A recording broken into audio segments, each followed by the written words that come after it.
Good evening and welcome to the On the Stoop Happy Hour, Friday, 7 o'clock. It is time. We are here. I have nothing to toast with, but Mr. Director, if you're there, you can toast with me. You're killing me. Welcome everyone to the show. I'm killing myself with green tea, I tell you. Oh, Jesus. God bless you. I tell you. All right, folks. So we have a humdinger of a show today. Lolo will not be with us tonight. I had him go run an errand, and I'm not sure what's going to happen to him, but maybe today he'll join us at some point. I doubt it. Isn't he like a coyote now down on the Mexican border? I think he's a coyote in the Mexican border. Yes. For those of you that don't know what a coyote is, it is someone that transports bodies, people from across the border. It's very sad. Anyway, big show tonight. We will be talking Leeds United versus Norwich. We will be talking about those that have made it to the championship final.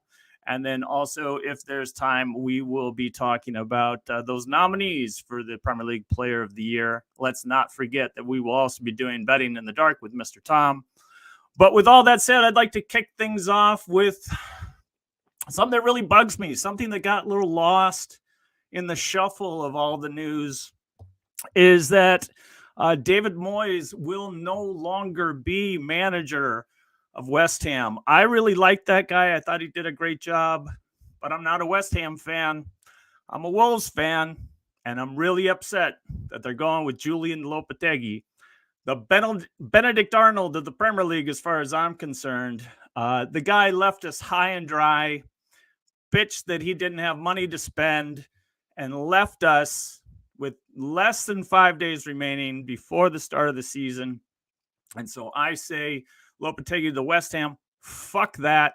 Don't like it one bit. But I am not a West Ham fan, so I had to grease some palms. I had to look deep into the Rolodex to find my first guest. He is a big West Ham fan. It's been a while since he's been on the show. Let's bring in Italy Jet. And he's not there. Hey, there he is. There he is. How's it going? It's going well. How you been? Man, it's been something. It has been indeed. Good to see your face. Good to. All right, you're frozen again, but that's okay. So hopefully you can hear me. I'm gonna throw that question out. Gonna throw the question out at you. Moyes is gone. Are you happy or are you sad about that? I'm happy. I think it was time to go. I think he had a great run. His second stint. You guys. Uh-oh. Where'd he go? All right. So yes, it was Moyes' second stint. Where did he go here? He's trying to come back. This is now. Hey, there he is again. Go ahead with that. His second stint, you were saying. So his second stint is first, right? So overall, I'm at that point where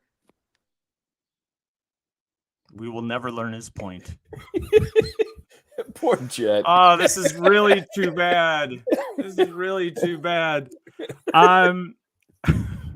Look, I don't care whether or not Moyes played uninspired, boring football. To me, there was something a bit of an old school to it. Something that I guess I don't really know a whole lot because I was only watching football for like 3 years, but I did enjoy Moyes and the boys, the Backstreet Moyes, whatever you want to call them. And I know that, Lopetegui plays a little more of a modern style football. What do I know? Can we bring in Jersey Chris just to help me out here? Because he's been wanting Moyes fired for seasons. Chris, welcome. He's a good coach. I just think their roster called for a little bit more of pizzazz, a little more offense. And I don't know that Lopetegui's maybe a little more modern, but he's not super open play. But I thought they were going to get this guy. I'm going to butcher his his name, Emerim from Sporting. So I don't know. I'm a little. I'm a little. I never know if it's actually a word. I just know it's a song by Sloan. I'm a little underwhelmed. A little underwhelmed. You know what? Anybody but Lopetegui. I don't want to have to see him and his narrow eyes, almost cross-eyed. I don't want to see him anytime soon. And now I'm gonna have to watch him at least twice a season when they take care of Wolves or who knows. Isn't that how they choose teams? Lumpetega, Tupetega?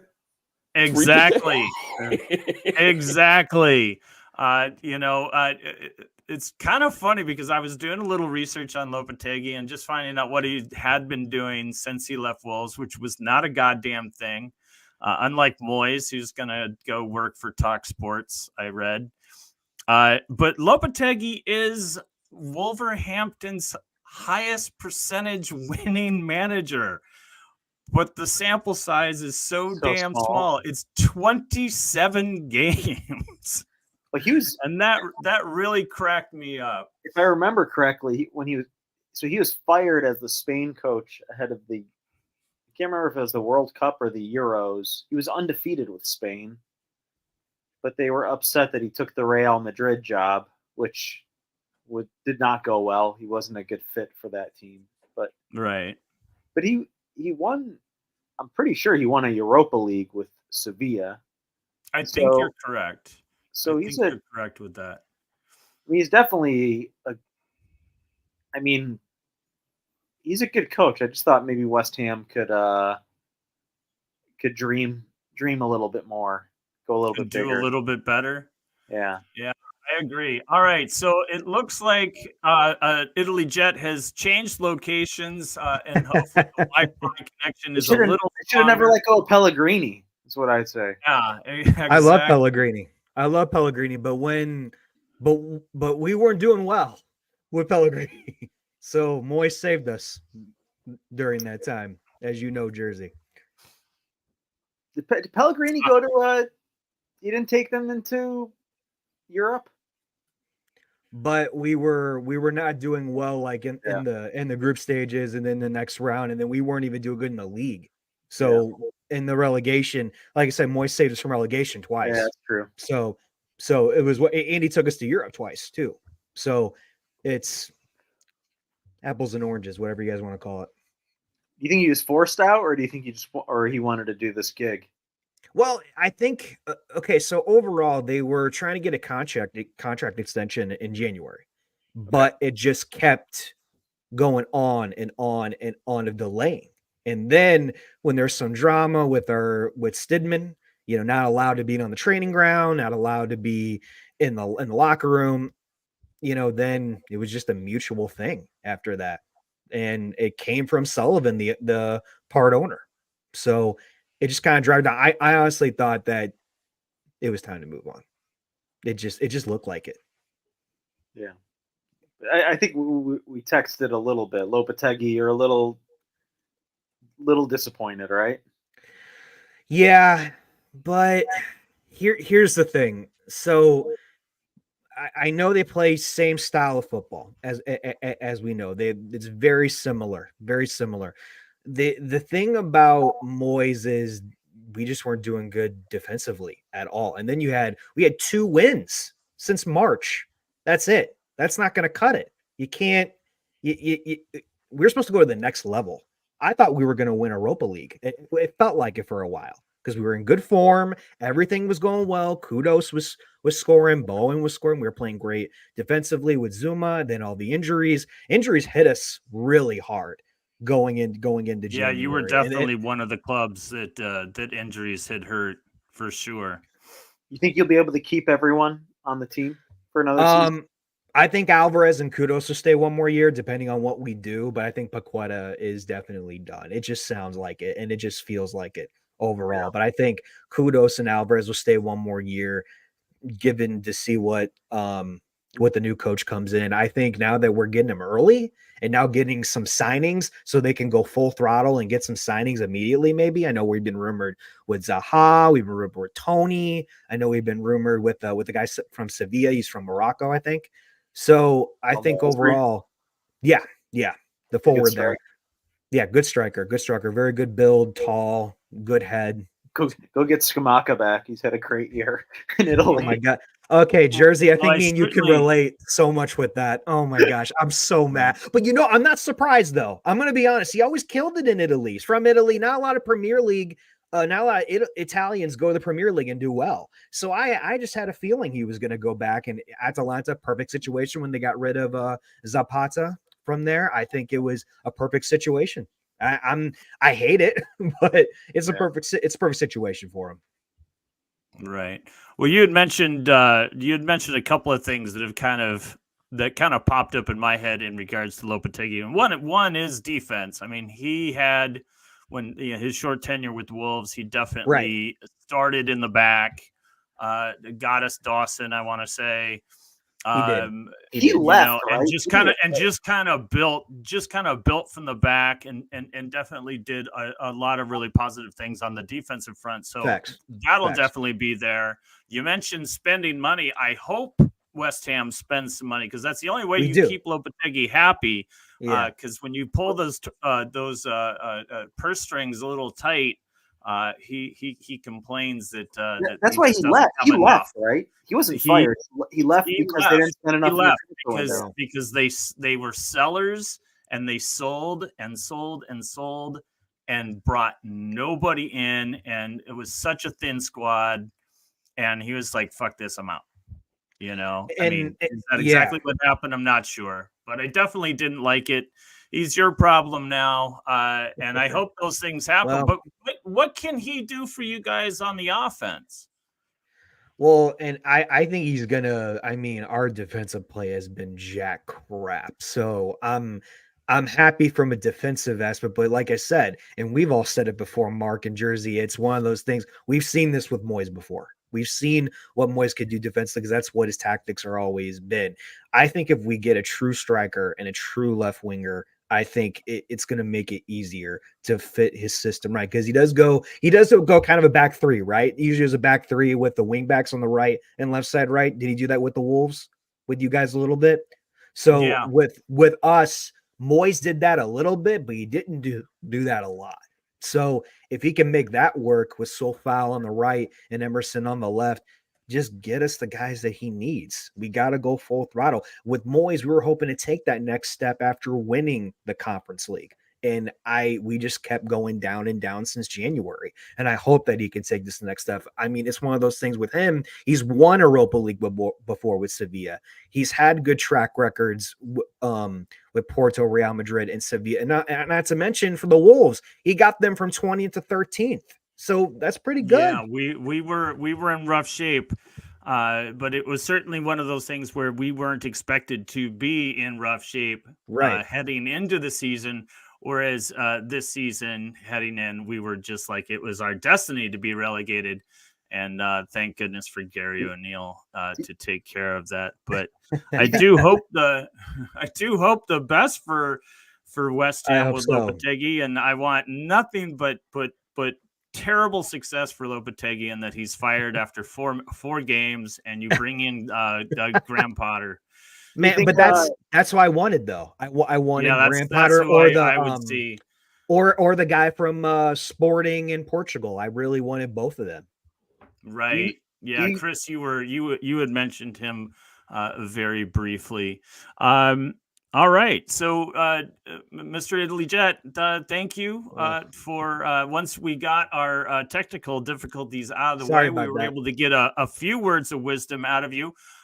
Please, if you can, stick around. We are now we're going to move on to the preview of Leeds versus Norwich, or if you want to put it in the proper direction, it's Norwich playing at home versus Leeds. I don't know how Norwich made the playoffs. I thought that was going to be all Hull, but it seemed like nobody wanted that championship there. The great American Josh Sargent is started scoring goals in the second half. I fucking loved that guy when I saw him first play in the Premier League. I thought he was pretty good. But and kudos to him for sticking around to that. So to move on to Leeds, because I, as an American, haven't been able to watch fuck all. I think I've watched maybe 6 matches of Leeds this season. But we've got David Villamartin and Mr. Tom to join us here. Welcome, boys, to the show. How y'all doing? Hi, good? welcome everyone. Italy Jet, you're alive. I know, I'm alive. I'm alive. It's good, and you haven't changed one bit. Still in the dark. Well, he knows a good thing, and he's like, "Why would I change that?" He also still has Mo Master chained up back there somewhere. Nashville Rangers next year. Gino, next year, Nashville and the Rangers in the finals. I hope so. That would be interesting. But go Rangers! would I've be been cheering for crazy. them, John. I've been cheering for them, man. I really hope good, they're thanks. doing good. I was hearing lots of managers' names being bandied around, like Lopetegui, Graham Potter. But I didn't hear the true master of managerial nous, Mr. Penis Formation himself, Jesse Marsh. Was he not up for the job at all? No, I haven't heard anything about him in a long time, just to be honest. Is that the 4-2-2-2? Is that the penis formation? Yeah. He doesn't play down the sides, does he? It's kind of funny because the only thing I ever hear about Jesse Marsh is when he's like a guest on some football show, and all he talks about is how he should have never been fired, and Leeds being relegated was not his fault. It's fascinating. I'm still convinced he will go to the latest possible opportunity before taking a job, because right now he can say everything he wants, but the next time he takes a job, he has to prove that everything he said is actually true. Always find margins that he was on the wrong side of. If he comes out on the wrong side of all those again, then it kind of proves that he wasn't just unlucky, was he? But he was actually full of shit. Yeah, his career would pretty much be done for outside of America. You know, maybe he can manage some AYSO team out in California. I think he could go back to Germany or Austria. He was pretty good in the Champions League with Red Bull Salzburg, right? When he had Holland and name the players and those guys. Yeah, list the players off. There's your I answer. know, it was a pretty good team to be in Austria.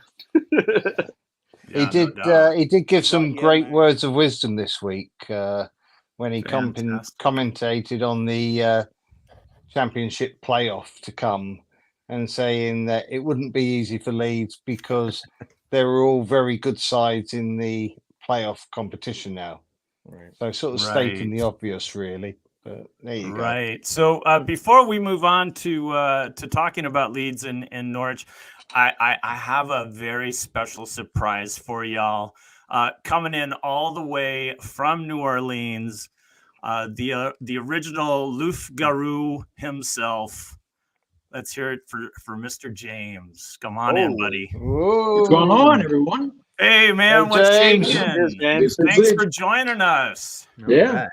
Wait, sorry. You surprised me with Italy Jet and James in the same night, and you don't think I'm going to have a heart attack? Hey, man, I'm just going to say that, like, you know, the Lolo out of town, I had to make something happen. And I'm just thankful that everybody answered the bell. You bring in ringers, dude. You got to bring in ringers. I'm bringing in the ringers. Got to have backup plans behind backup plans. Got to. So boys, it's not the match you wanted on Sunday. You guys were hoping. There it is. There's the swag. There which, by the way, James, we make no money off your image whatsoever. But it's not the match you wanted. You guys wanted to be instantly promoted. That didn't happen. It seemed like all 4 teams, with the exception of Southampton, all kind of limped to the finish. What do you see happening this weekend? Tell me in any order. James, go on, kick it off. Well, I think something has to have happened this week to change the trajectory of this team. And I mean that maybe not from a physical standpoint, from like a mental standpoint, because I think this team is like mentally, I mean, just damaged somehow. I mean, we've never been the same really since Somerville took the penalty away from Piru. I mean, it's just like, I don't know what's going on. I don't know. There's like some locker room issues. I don't know what, but we just don't look. I mean, you know, I think we're challenged as far as the makeup of the team as well. I mean, the middle of the field obviously is not really utilized. People have figured out Ruter. They know what to do with him now. Everything is pushed wide. Somerville tries to do too much. He stays on the ball too long. He gets put into like awkward positions where he either gives it up or, you know, I don't know, man. It's just we're gonna see. I mean, I hope. I mean, I like every Leeds supporter. I mean, hope is the worst fucking 4-letter word in the English dictionary, man. It's unfortunately that's what I live on. But yeah, we'll see what happens. We'll see what happens on Sunday. I mean, I don't know. I mean, Norwich, like you're saying, I mean, there are no bad sides in this. And West Brom, of all the sides in there, West Brom scares me the most. Really? I think that the pace, we don't do well against sides with pace, man. Firpo can't handle it. He's shown that in the past. Pace kills him. I mean, who we're going to put, I don't know who we're going to put out there, instead of Firpo. I mean, Byram, I guess. I mean, I don't know. I think you can name the team, James. I think we could name it today. Yeah, because it's been very predictable, right? I mean, team selection has been quite predictable. And then when he's tried to make changes, they seem like panic changes to me. And the same thing goes with the substitutions, right? I mean, the substitutions sometimes don't make any fucking sense. One of the matches I went to, my brother and I went to, was the Blackburn Rovers, defeat at Ellen Road, and Nanto was our best player all fucking day long, man. I mean, and then all of a sudden he takes Nanto off. I'm like, what the fuck are you doing? Are you taking Nanto off? I mean, that doesn't make any sense. And I mean, you don't take the player that's the most threatening player for 70 minutes or whatever. You don't remove him from the pitch. It was crazy to me, and everyone around me was just apoplectic. It was nuts. So I don't know. I mean, I went there and I saw 2 shitty matches. Fucking the Mackems match. Well, we got robbed there. We should have had a penalty, but we just didn't play well either. And then and then fucking Blackburn Rovers. I mean, give me a break. I mean, that was just. But that's the truth of the matter, though, isn't it, James? Is that we just haven't played well, and it even when we were winning games, sometimes we weren't playing that well, but we managed to get through them. So I think that maybe just gave a false picture of really where the side was, and it was great. Obviously, winning masks everything. Yeah, but you have to look at the performances. James, how you doing, buddy? I have a question though. Sure. You forget the level of mentality of the audience. You use the word apoplectic. I don't think anybody knows what that means. I think everybody's on Google Translate trying to get that one down. It's the opposite of chuffed. Yeah. Yeah, I agree with you, James, on that, because as far as like the substitutions that don't make sense, because what few games I've been able to watch in the last month or so, as you guys have head down the home stretch, it always seems like the hot hand is the one that's getting pulled off the pitch. And that just is like, why pull him off? He is doing so well for you. And knowing that, as far as where Leeds was then, it was going to be 7 days before the next match. So it's not like you're wanting to rest him for something midweek. Yeah, no. I was distracted. I'm sorry, Spawny. I was distracted. Someone posted something about Fulham, and I was like, does anybody really give a shit about Fulham? I mean, I don't know. I think the entire Arsenal fan base is thinking about Fulham right now. Oh, for fuck's sake! And the expensive watches that Declan Rice is going to it's buy. The same mentality, Mark. I promise you, same mentality that had Leeds fans saying, "I think Huddersfield are going to beat Ipswich." Fucking Mentalists. I know, right? I know. We were following the match. It was, it's fucking 6:30 in the morning here. And we're following the match, and when it was like 0-0, it was like maybe like 20 minutes in, you're like, oh, it's 0-0. I'm like, oh yeah, well, that's it. That's the game over. I mean, the dog bothers are a fucking shit show, man. So I mean, I love the gaffer for the dog bothers. He did an interview where he said, we're professionals. We're going to take this match seriously. But by the way, we're going to start our second goalkeeper in this one. We're going to start our second keeper because he deserves a start. I was like, so you just contradicted yourself. So now, are you really going to take this seriously? You're starting your second goalkeeper in this match. I mean, they're going to, come on. Maybe he's okay. I don't know, but he's a second keeper for a reason. They were second bottom for a reason, and it played out. Yeah.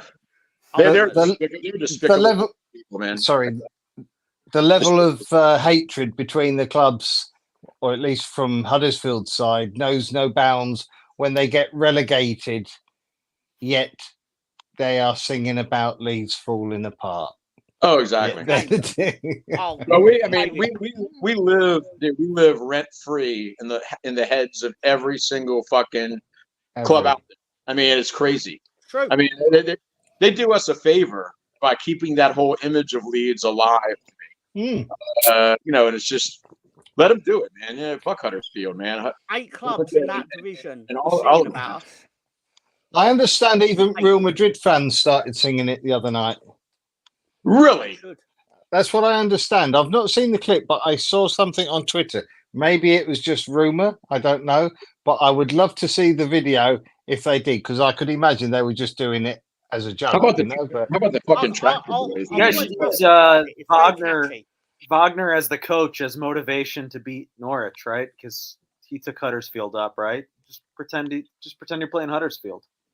Yeah, right. Yeah, exactly. I did listen to a little bit of the press conference of Farks. I'm a little bit concerned. It can be looked at two ways.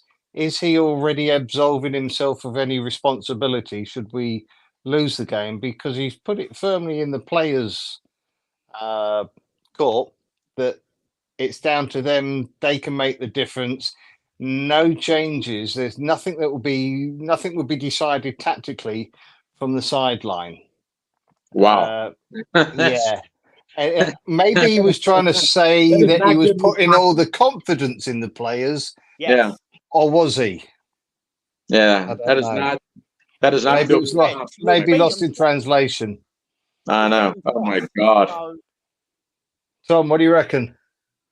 I reckon we've beat them twice, so I don't think it's unfair of him to say that. Yeah. Don't get me wrong. Also, to the most Leeds thing ever. Who is the last team to beat a team twice, play them in the playoffs and lose? Leeds. Yeah. Yeah. And there's been 4 years in between that, and it's still us. But whatever. Yeah. Fuck it. Fuck Norwich. Fuck them. Fuck them all. Yeah. Well, hopefully history doesn't repeat itself. Yeah, I'm hoping other than recent history, because you guys did do the double on them and quite handily at least in the first one with the help of an own goal. I think Somerville scored both of those in the first. Bamford scored the one in the second match, but you won't have Bamford here. Is that what I hear? No, he's out. No. Rest of the season, he's out. Who else is out? I wasn't able to see an injury report. Dan James, I think is. I mean, Dan James may play, but he'll be limited. He's on the bench. He's on the bench. By the sounds of it, he'll be on the bench. So does Pirro start at striker? So what I'm hoping is that it's a matchup issue. Like they just don't match up very well with us, and so maybe that gives us a real advantage against them. And maybe like the 2 times we've beaten them this season, they weren't flukes. I mean, we actually beat them. And I don't know. I'm hoping it's a matchup issue and not something else, but we'll see. Who's their stud? Is that Gabriel Sara, the midfielder? Yep. Yeah. You have someone who can kind of mark him out of the game. Oh, we'll see, won't we? I fear him, and also they've got McLean in midfield as well, who pulls the strings. Of course, who we tried to buy at the beginning of the season. Yeah. But I don't think it's going to be a walk in the park. Regarding the victory, I don't think place, McLean's they were Irish 2-0 up. Well, Remember, James? They what's were that? 2-0 up when we played them at Carrow Road. Remember, they were 2-0 up in the first half. Oh and yeah, it was only throwing on all the strikers and doing a Hail Mary that we managed to win that game. It wasn't because of any tactical, master stroke. It was literally throwing the kitchen sink at something, and on that day it came Do off. that at the beginning of the match this time. Let's get it out of the way. Yeah, maybe. Maybe that'd be a good idea, wouldn't it? Anyway, fellas, I got to split. I couldn't stay too long. Okay, James. All right. Well, James, before you go, can we get a prediction on Sunday's game from you? You know, I never pick against Leeds ever. So I'm going 2-1 Leeds. Who scores? I think Somerville will score, and I think Ruter will score. I'm going with Ruter to score. And you know what? We're gonna score off a set piece. Oh, you heard it here, please. You heard it here first. You know what? I'm putting money at Ladbrokes on all this. I'm going to be a broke lad. I'm going to be a broke lad at the end of the week. You're going to be a broke lad. Well, the rest of us will be living under a bridge. There's many bridges to live under. Exactly. James, thank you so much for coming on. Even though it was my brief, pleasure.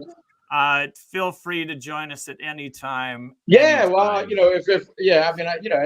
try to join if we do something like after all this is done, and we advance to the next round. I'll join the next one. Fantastic. Cheers. All right. All right. Have a good one, brother. Thank you. Leeds. All I right. kind of want to see him more if you don't advance, just to see the anger. Right. But exactly. Not that I want that to happen. Italy, it looks like you're set to jet. Yeah, I got to get going. I got to get going. Any final words? Take care. Any final words for us? I hope West Ham will get their crap together because we definitely need to. Bring back Flynn Downs. Huh? Bring back Flynn Downs. Yeah, I want him back. I want him back. I will, and I'd like to get Clark from Sunderland. That'd be great. Anybody know Clark from Sunderland? I have no Jack Clark. This is well before my time. Wasn't he at Leeds? He only came out of our academy. Yeah. But yeah, hey, 2-1 Leeds. Somerville scoring that goal, both of them. All right, there you have it. Another brace, just like in the first match. Yeah. Definitely. All right, hey guys, join us. We'll catch you next time. Don't be a stranger, For sure. You don't want me to predict your team to win, so don't. I won't. Okay. Well, how about this tomorrow? What do you think? It's Sunday, right? I thought it was tomorrow. What's tomorrow? Is It's tomorrow or Saturday. Saturday. Today. Today's Today Friday. here. Tomorrow, Saturday. Today here, tomorrow for you. I know, but I thought the championship games are Sunday. Yeah, they're Sunday. Yeah, so that's 9 a.m. I didn't know what we were talking 9 about. 9 a.m. my time. West Ham, Luton. So that's West 9 Ham, a.m. my Luton. time. You guys win 5-1. There you go. I love it. Hat trick for Kudus. Okay. I like it.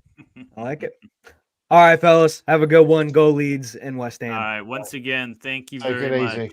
All right. That was Italy Jet and James, the LUFC guru, joining us very briefly, but it was really great to see them. Gentlemen, give us more on Leeds. Tell us what we should expect. Tell us what could be a surprise. Lots of stress. Tell us anything you can possibly do. Because, again, I have not watched a lot of Leeds, but I definitely wanted to talk about them today. Go on, Tom. About 150 corners since we last scored from a corner. Most of those probably didn't make it past the front post. In my opinion, that's a sin, punishable by death. At least having your leg chopped off or something like that, that's probably a bit far. But in all seriousness, I just find it really strange that a professional footballer can't put the ball on the penalty spot from a corner. Take some short corners. That's what we do. I hate the short corner. That's what they did. The first corner in the last game. It works if you're Barcelona 12 years ago. Right. Most of the time, if you give the ball to Messi. It would be a better tactic if they did. I certainly hope the penalty for these lousy corners for Leeds is not chopping a leg off, because that just makes that will make the corners just that much more awful. It's a fair point. It's a fair point. But outside of the corners, tell us are you guys feeling positive, feeling confident about Sunday? Does it look like it's a difficult one, because you don't want to sit here and be all doom and gloom like, oh, we're not going to win. But I would be thrilled if we got out of there with a draw to take a result back to Elland Road where you're still in the tie. Because you've got to keep in mind that this I could be wrong. I'm getting big Bielsa season vibes off of this, because we also in 2019 we limped into the playoffs. Right. And then you guys... We lost to Ipswich in the final game of the season. Ipswich were relegated. Yeah. You lost to Ipswich. Who finished bottom 3 4 years ago. Ah, gotcha. Is there any natural hatred between these two teams, or nothing? Well, Ipswich and Norwich, yeah. No, I know that for sure. No, I was going to say Leeds and Norwich. There wasn't like a match in 1984 where, somebody kicked somebody in the ass, and people have been mad about it ever since.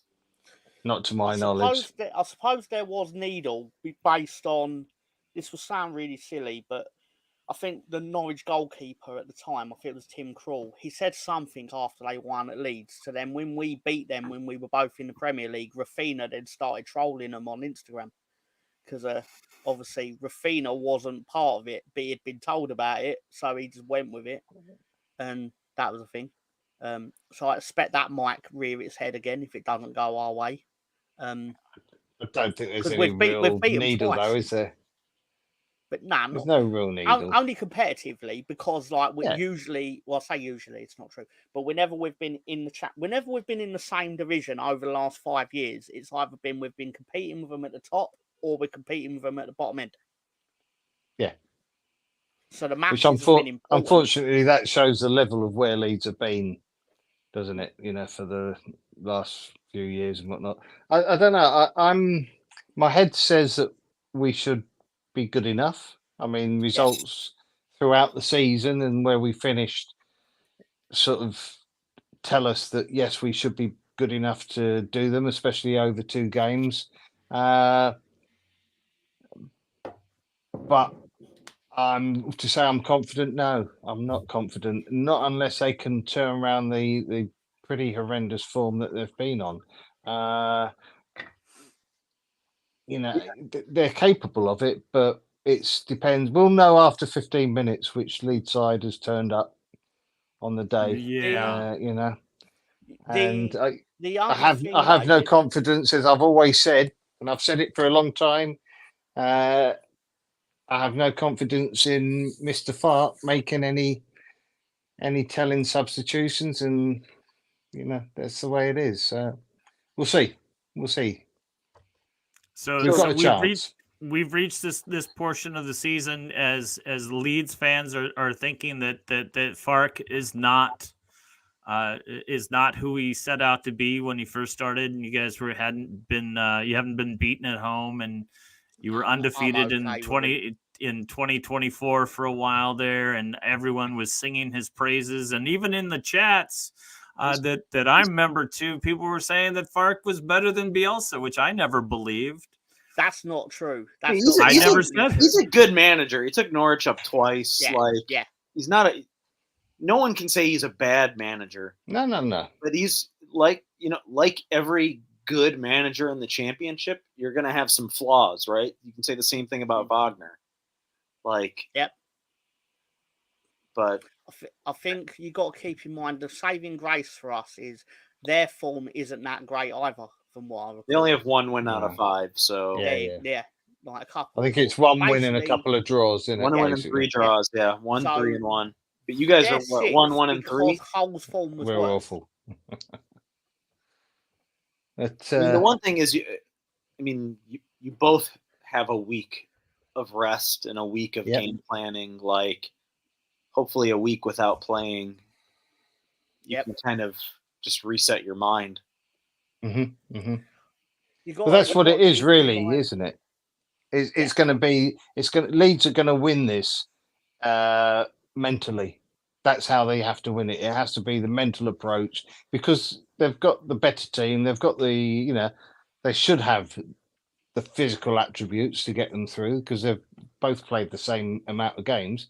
So it's all gonna come down to the mental approach. And is it going to be a case of their, say, experienced players like McLean being the difference? We've got experienced players as well. I mean, Roberts is back. One hopes that he's fit enough to start at right back because that will give us quite a lot of experience. He's been there before. Other players, they've been in the Championship and they've Melier, he got promoted in the Championship. Other players, they're Premiership players. They've played in Europe. Some of them, a lot of them are internationals. So there's a different type of experience.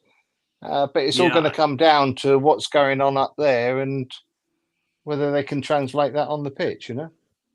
It's also, I wonder if you get a performance now that Bamford's out. Pirro doesn't have to think about this game in terms of hey, there's someone on the bench or I'm on the bench, or someone who might come in and I might not play again.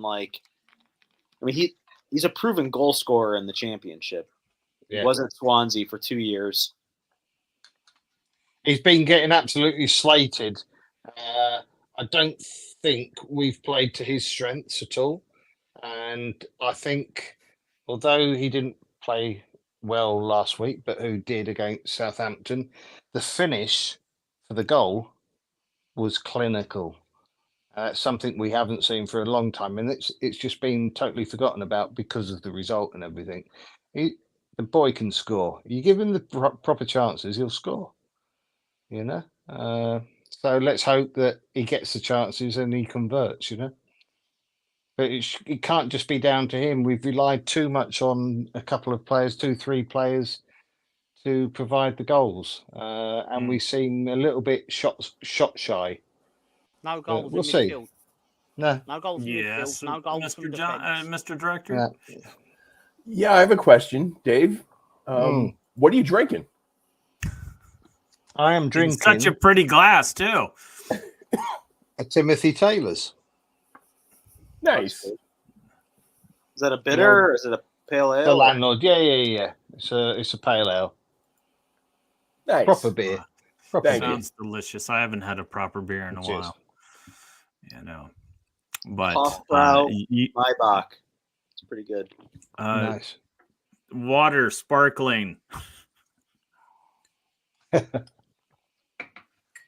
We'll see. We'll see what goes on Sunday. I mean, what will be. It's not finished on Sunday. It's only half time. Right, but a good result would leave Leeds and all its fandom in much mightier spirits. I think you guys can use I'd be if you have a moment of brilliance in the first 15-20 minutes, you guys might get kind of G'd up and. I believe if we score early, Chris, then we'll go on to win the game. But our problem has been we've come out, we've done well for 10-15 minutes, and then we've sort of recessed back into the shell and invited teams on, and then just lost any handle on the game.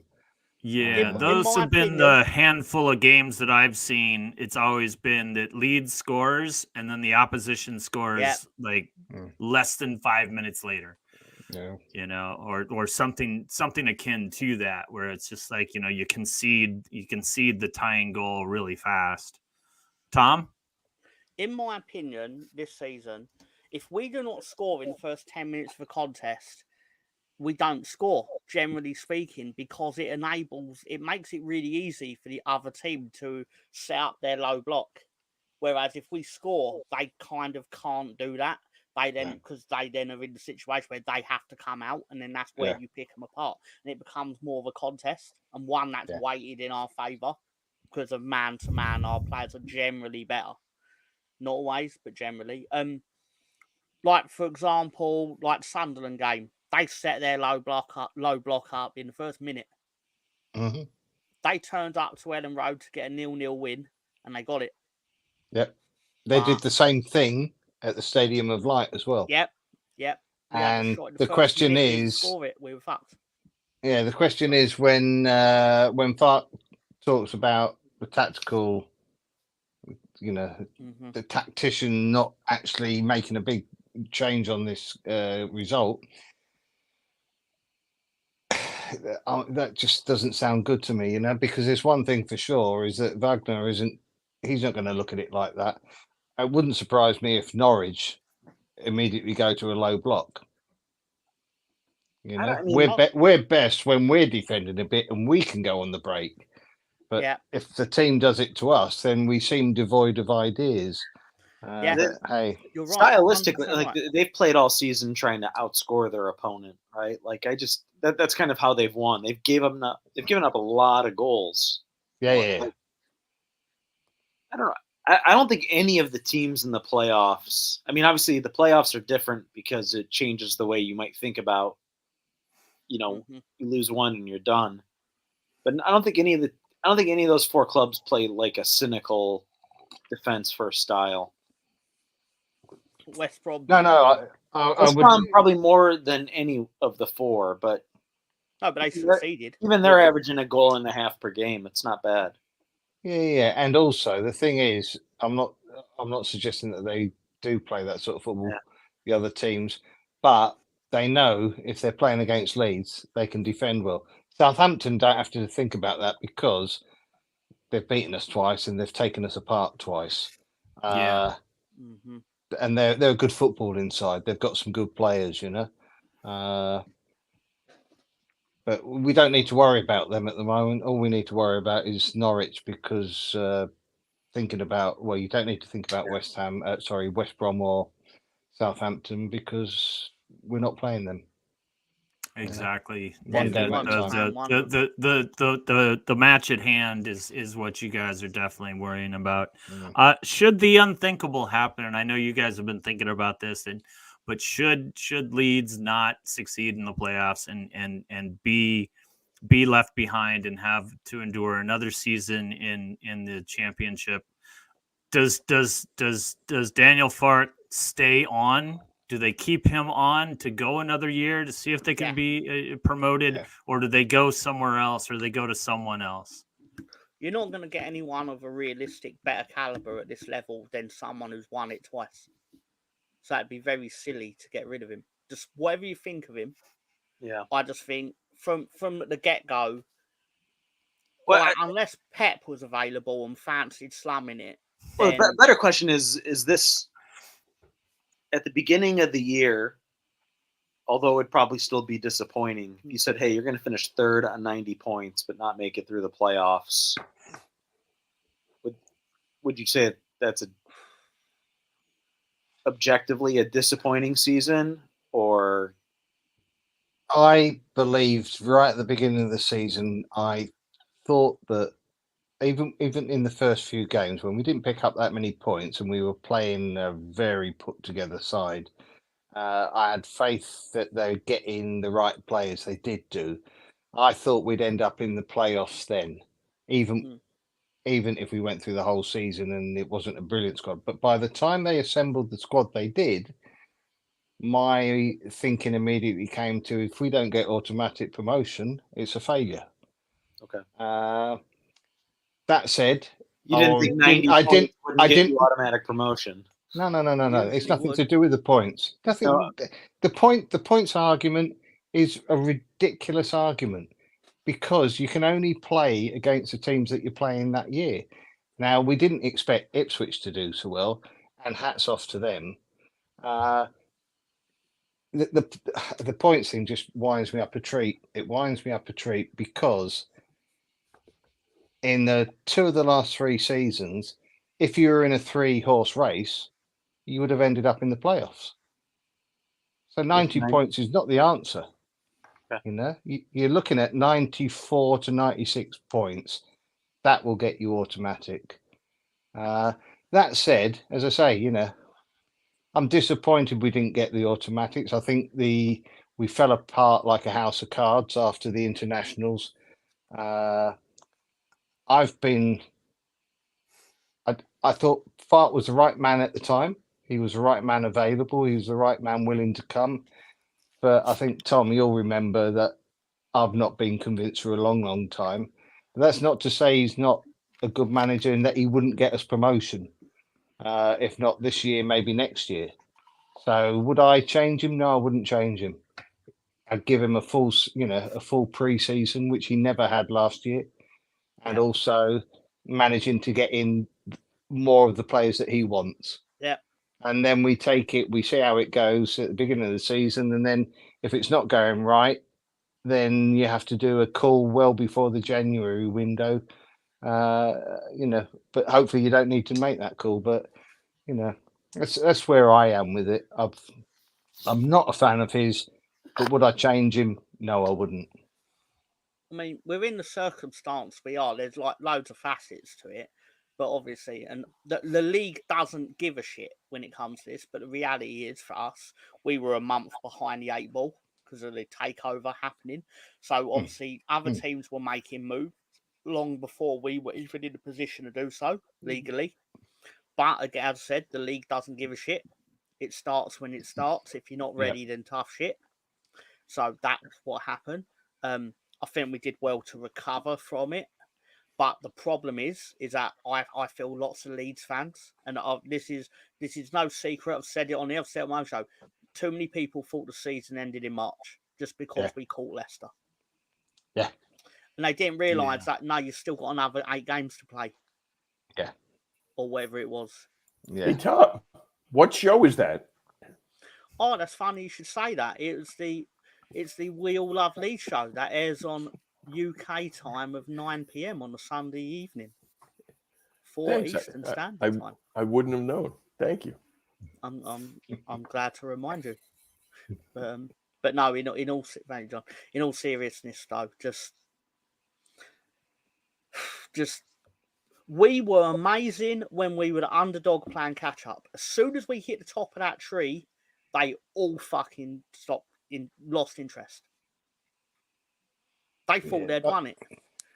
Yeah, I would agree with you. At least, from I keep mentioning I don't watch a lot as much as but I do follow in the standings. I do follow in as far as like what little highlights I can watch. But I think Mr. Tom, you put that very, very well. It's like there was a mountain to climb. They climbed it, and they thought they got to the peak, and yet just around on the trail was yet another peak. And I would never say that they quit playing, but it just there was a type of urgency that was kind of missing there. Yeah, but I mean, everyone had a fucking shitty run. Like Leicester had a disaster. That's what makes it even more annoying, Chris. Yeah, I mean the most informed team in the league is Millwall, 5 from 5.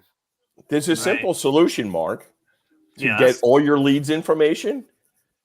And that's I do when I can. Actually, I do show up and I'm in the comments and I do pretty well with the question of the day every once in a while. I haven't actually made one yet. I don't know. I'm just maybe we should start doing a question of the day, and we can have that question really be, where's Lolo?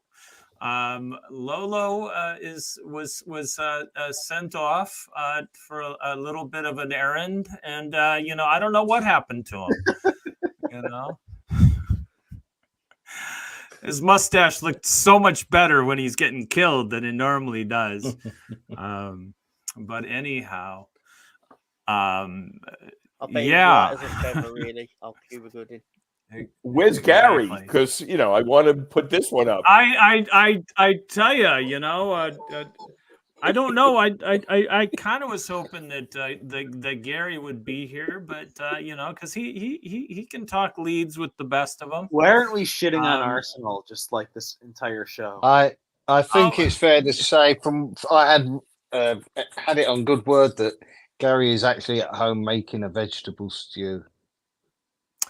That sounds absolutely lovely. I made pasta sauce gave you the today, or carrots for it? as some people might say in my neighborhood, I made gravy. I made the gravy, but I don't know it as gravy. I just hear that they're like, "How's the gravy with the pasta?" You know, I don't know. So we've got a few minutes before we head into our bio break. Gentlemen, do we have predictions? I heard 2-1 from both James and Italy Jet. What do you guys got? What do you guys got to say about the outcome of the first leg of Norwich Leeds to be played at, where is it? Canary Road, Cannery Row? I have no idea. Camel Road. Okay. Camel Road. For some reason, I thought it was with Carol, like the name. Steinbeck Carol. and Whoever wants to start with a prediction. I'll go first. I'm going to say Leeds doesn't. Hey, it's Dan, who looks like he's flying an airplane right now. No, I'm like enjoying the outdoors. I'm like Gary's stunt double, but only for wide angle shots. Oh, right. You need that. You need a hoodie up and yeah. But thank you for joining us. We are just giving our predictions for Sunday's match against Norwich versus Leeds. Who wants to start? Anyone? I'm going to go 2-1 to Norwich in this game. Oh wow! And we're going to come back and win it at Ellen Road during the week. You just took what I was going to say, because I feel like there's no way you guys go through without both of you. We need some drama. Being stressed out for at least another week. Yeah, we need some drama. We need some drama. Oh, we'll know this time next week. We'll know the outcome, because the second match is Thursday night. So. Yeah, I've got to try and find a bar that's playing it at 3 a.m. in Hong Kong. Oh, jeez. It's either that or I'm going to be watching it on my own in my room with a couple of beers. Yeah, either that or you're going to be watching it at some karaoke bar, listening to the seventh or eighth rendition of My Way. Shut them all up and say, no, it's on. This is on now. I think it'll be 2-2 personally. All right, a Desmond. Yeah, but you guys just don't feel the hope. You know, there's no brimming hope coming from this. You know, is it that dire? I'll take 2-1 at halftime. You know, Mark, and then we beat them 2-0 or 3-0 at Ellen Road. Okay. Jersey, you put your 2 cents worth, or was that just a 2-1 cents worth? I think it's 2-1 Norwich, just to add some drama, some spice, and then I think 3-1 Leeds on the in the return one, huh? Yeah. Stan, Rutter will score from 50 yards out in the return one. Stan, any desires to jump in here? Is this one of those games where I can play a joker, because I have absolutely no idea what you're talking about? So no, it's Leeds and Norwich for the semi-final leg. I still have no idea what you're talking about. So I mean, for Mr. Tom, I hope they win. For Mr. Tom, I hope Leeds win. So there you go. That's where I am. Thank you, Stad. It's very kind of you. All right. I myself, I think it's I'm going to go an early goal by Leeds. And they just managed to hold off for the match, and we'll head into Ellen Road with a 1-0 advantage. Don't ask me who's going to score. Don't ask me how it will happen. Or maybe it will come from a set piece. Maybe that 150 attempt string will be broken. And Leeds will finally get their own goal off a corner, if that counts. Oh, that would be awesome. We'll take anything. Awesome. We'll take anything, Chris. Fuck it, even goalkeeper will score. I don't care. Yeah. Hey, that has Melier ever scored? He is not. Professionally, not on a social sense. You know. He's about 6'4", so I doubt he does badly in that. Respect. And he's a professional footballer. So anyway, all right. So we're gonna head into our bio break, and when we come back, we will have betting in the dark with Mr. Tom. Arsenal scum. We want to know. And for Mo Masters watching pleasure, we will talk a little bit about the Champions League final, or what will be the championship final. Our thoughts on the semifinals. And maybe talk about them Arsenal scum and match along with Fulham and City. In the meantime, we have our clip will be from a little blast from the past. We will be showing a little something. Hey, that's some business. We're going to show you a little clip that we did last year for when Lolo and I were over in England, and Bandy showed us his favorite television show. I'm overruling you. Oh, you're overruling me. Where are we going, Yes. Mr. Director? And we're going right now. 3 minutes and 6 seconds. Let's do didn't spend All the right. money. And here's a question: when you guys were in the desert that was the championship for 16 years, did you watch any Premier League games? No. I didn't watch any of them. Fuck them. I didn't watch a single minute of a Premiership match. Swear to God. I didn't give a shit. I must admit, I used to. Or anything like that. No, I still don't watch. I don't watch anything but Leeds, mate. Nothing but Leeds. That's it. And that's all I care about. I must admit, I'm with James this season. This season, I've struggled to watch other games. Bielsa watches everybody. You should too. No, and what I really hate is like people like talk about, oh, that was a great match, man. That was a great match. And it wasn't even involving your club. I mean, no one cares. No, I don't care about that, man. No one care. I don't care about anything that doesn't involve Leeds. All right. So in the last 15 years, I fucking love you, James. I love Leeds. I love Leeds. How many times have you watched? I love Leeds. Full stop. So full stop, mate. I love Leeds. I don't give a fuck about anybody else. 15 years? Like, is that what you're saying? Like, you didn't? Did you watch Lionel Messi or Ronaldo or anyone? No, nobody watched. No, don't care. I don't care. I only care about Leeds. That's fucking insane. I don't know. I don't even know who those people are. Who are they? How do you know how Lionel Richie and someone? I can't remember. What did you say? James. I'm in a bubble, mate. I'm in a bubble. It's called the Leeds bubble. I'm there. I'm here to stay. I signed up for this 40 years ago, and I'm not leaving. It's the 40 years. I wanted to ask you, James. Leeds bubble. I don't watch. I don't give a fuck about any other team. No. I really don't. Well, in that case, you on the today's stream. one. I hate them all. I hate them all because we scored it. Varying degrees of hatred. Right. But it's seriously, going to make me hate you?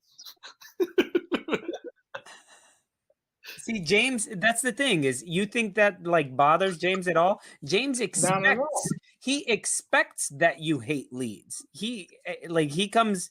I want you to hate Leeds. Exactly. I want you to hate us. after this I don't season, want you to like us, any of you. Beat you. No. Look, I love your hatred, man. I feed off of it. I feed off your hatred like any Leeds fan does. We don't give a fuck. You hate us and we don't give a fuck.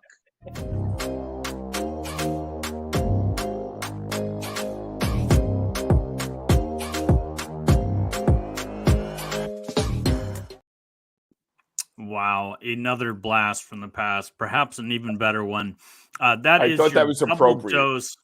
That is your double dose of James, the Loofs Guru from New Orleans. Absolutely fantastic to see him on the show. And, of course, our favorite cut of if it's not Leeds, fuck them, which is bold. It always cracks me up whenever I watch that, and he claims to not know who Lionel Messi is, and who had the comment about it being Lionel Richie. I forgot about that. Well, that was fun. I hope you all were able to relieve yourself. I did not. I had something I had to attend to. That's why this bottle's full. Making Hey. Fantastic, folks. Mr. Tom, are you ready to take over with a little betting in the dark? Yeah, I suppose so. Yeah, why not? Then let's roll that intro, Mr. Director. Betting in the dark with Mr. Tom. Come on, love, place your bets. Come on, love. So, yeah, here we are. The Where's Lolo edition of Betting in the Dark, Mr. Tom. And as Cyril wants you to know, you probably shouldn't do this because, you know, well, wait till you see him. But absolutely, you know, we take no responsibility for anyone that loses money based on our tips, and we highly suggest that to not to take our advice. Not only not to take our advice, but if you do, keep your bets within reason. Yeah. Don't use your child's college fund. Yeah, and that is our small disclaimer brought to you by Ivan Toney and Sandro Tonali. Take it away, Tom. Okay, thank you very much. Well, I know this is going to upset the Arsenal contingent, but you know, I do something semi-realistic. Although, you know, for the sake of the Arsenal, it would be quite amusing if Fulham actually could pull something out of the bag. But I still think, realistically, Foden first, Haaland 2 goals, City 3-1, Canetia bit under 200 quid. Bosh, pay your Chinese that night. Not that I'm telling you to do it, of course. Not that I'm specifically telling you to do it. I like this bet. I do, especially with, you know, Haaland kind of coming alive. Foden has been doing really well. Sure, why not? Take this bet, except for you Arsenal fans out there. I mean, yeah, I don't like this bet. But I mean, taking off the Arsenal hat is proper feasible, isn't it? It's worth £1. Yeah. I was going to say, step out your Arsenal boots, people. And, you know, it's probably not unreasonable, but I'd understand why you obviously wouldn't want it to happen. So, there we go. Director John, if you would please, sir. Right, okay. Going with... Because for some reason, Nicholas Jackson has sort of come alive for a week or so. And short his hair. Sorry, sir? He's the reverse Samson. Yeah. Cut his hair. Now he's a goal scorer. Exactly. Cole Palmer first, obviously, because, well, if it ain't Cole Palmer, who is it going to be? If you make that a Cole Palmer penalty, it only increases the odds to 195.71. Yeah, it's true. It's a fact. Yeah. Again, it's one of those. I do agree with you, Tom, that Nicholas Jackson is definitely scoring for some reason. I'm not a fan. I've never been a fan of him, but it does seem like he's starting to figure it out. He's always been kind of aggressive, but just one that just couldn't hit the broadside of a barn. And now, from me though, right? It's one of those that it's obviously worth £1, but then on the other side of it, it wouldn't surprise me if it totally went the other way. Do you know what I'm getting at? Yeah. The way that's Chelsea so streaky at the moment.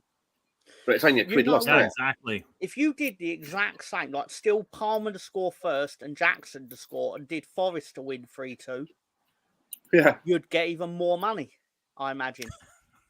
Yeah. It could just as it stands right, it could just as easy play out the other way. Because Forest needs the result as well. Yeah, Yeah, Forest are a don't. hard side to beat as well, aren't they? At their own place, you know, they put up a good fight. I would have said that last season, but this season they have just been they've been hot and cold both on the road and at home, and I don't trust Forest for anything, and that has nothing to do with the fact that a former Wolves manager is at the helm here.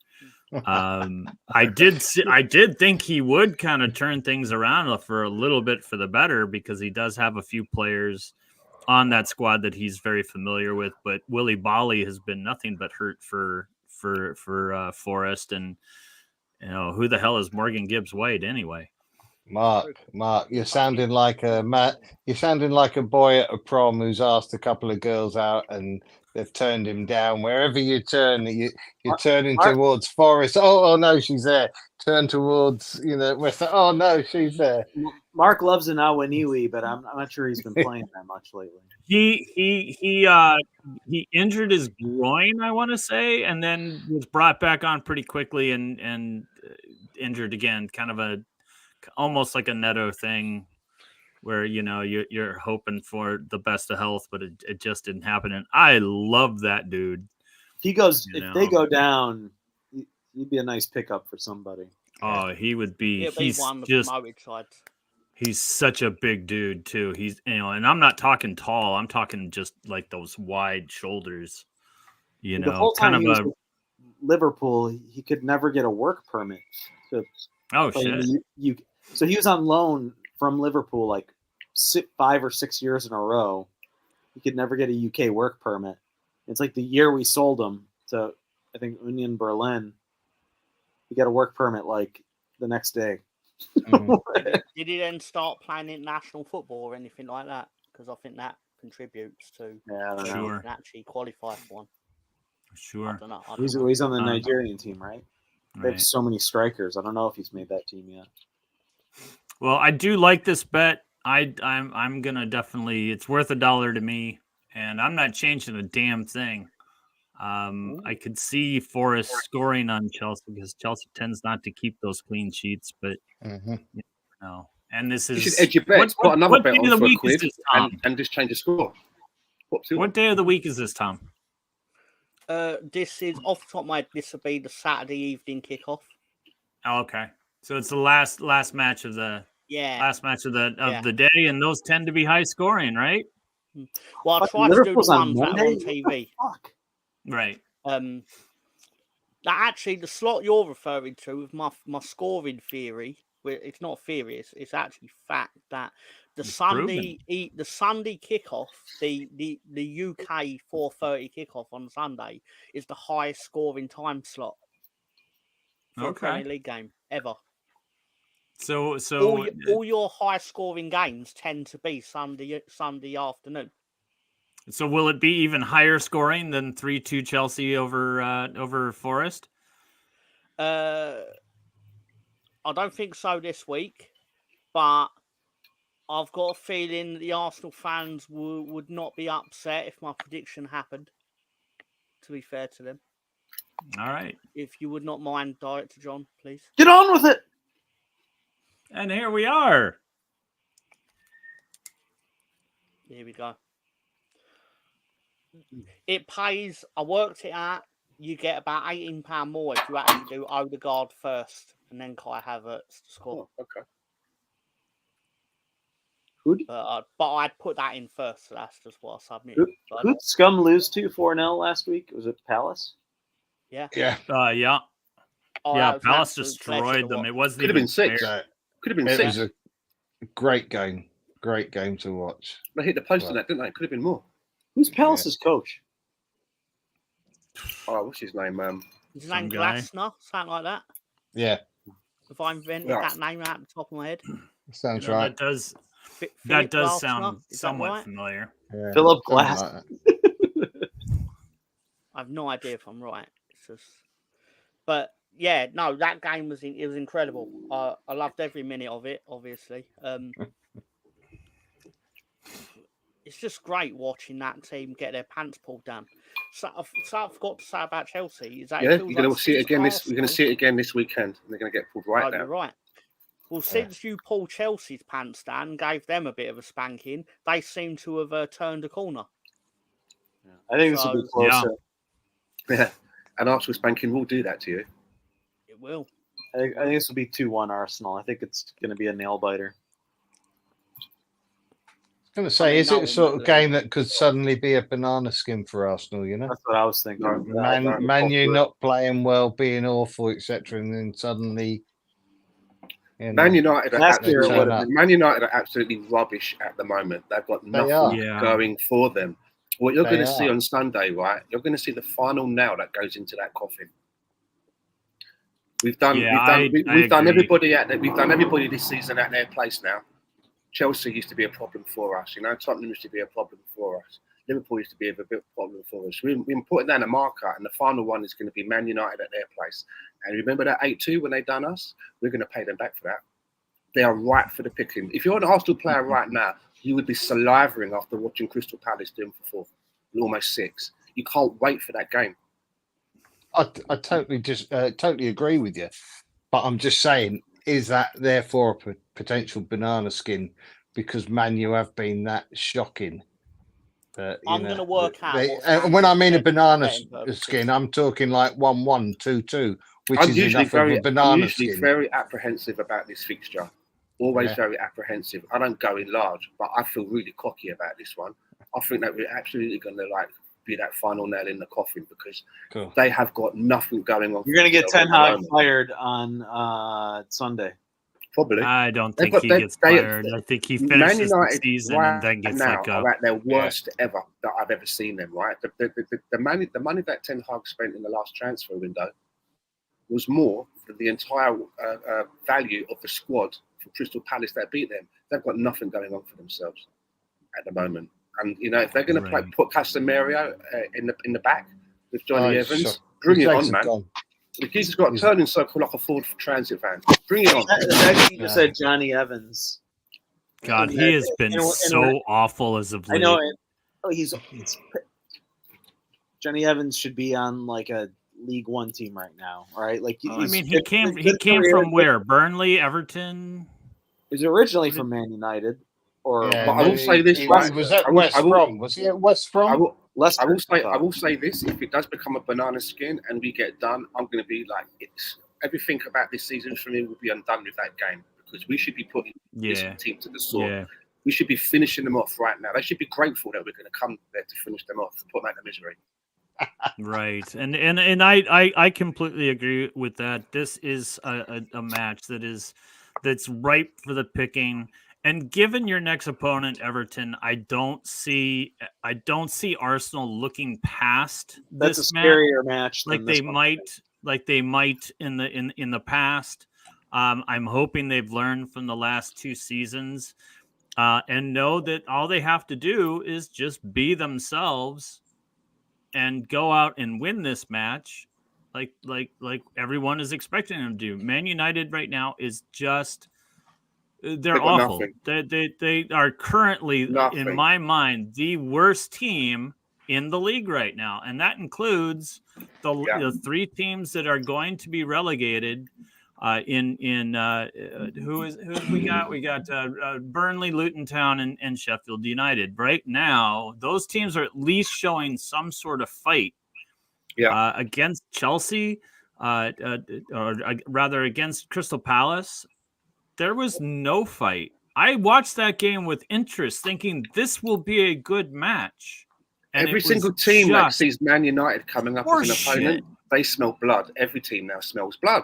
You can't wait. It used to be like, oh no, not Man United. Now it's like, yeah, we need this one. If we get something out of this one, it will help us out in our league position. That's where they are. I'll tell you what I'll smell. I'll smell Stan suggesting 8-2, so I put it into my little calculator thing. Kai Havertz first goal scorer, Odegaard to score 8-2, 611.97 to win. Stan already placed the bet 4 minutes ago. There you go. But I really feel so confident. Incredible I know I sound cocky, but I just really feel I've never felt like this before. But going into Man United game at their place, I'm just going to throw this in. Before that horrendous loss to Palace. 4 games, and they didn't lose. They drew. They drew many games apart from the penultimate game. They look Who did they play? unconvincing in all them. Who did they play? They played Liverpool 2-2.